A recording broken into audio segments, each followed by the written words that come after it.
Le phénomène d'évasion des détenus est devenu un phénomène récurrent en Guinée après la maison centrale de Conakry, celle de Kankan. C'est au tour de la ville de Kindia d'enregistrer des cas d'évasion.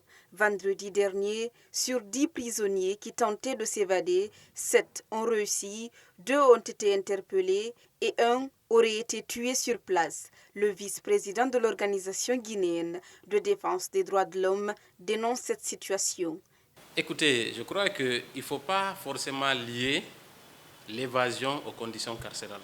Parce que si toute personne qui a envie de s'évader peut s'évader, je crois que c'est mettre en danger la sécurité des citoyens. Parce que n'oublions pas aussi, au-delà du fait que ces personnes aient des droits en tant que citoyens, en tant qu'êtres humains, d'avoir des conditions carcérales viables, nous avons également, nous autres citoyens qui ne sommes pas en prison, nous avons le droit à la sécurité.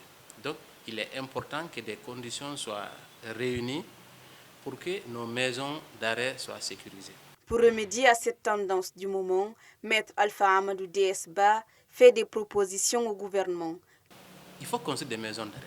Si vous voyez la maison centrale de Conakry qui était prévue pour des centaines de personnes, aujourd'hui nous avons plus de 2000 détenus, ce qui n'est pas normal.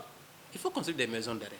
À un moment donné, on avait parlé de la maison d'arrêt de Yorokugia. Je ne sais pas si, après la pose de la première pierre, s'il y a eu des édifices. Je ne pense pas. Au niveau régional et local, il faut que le gouvernement investisse dans la construction des maisons d'arrêt. C'est le seul moyen pour empêcher que les détenus s'évadent. Deuxièmement, il faut mener des enquêtes.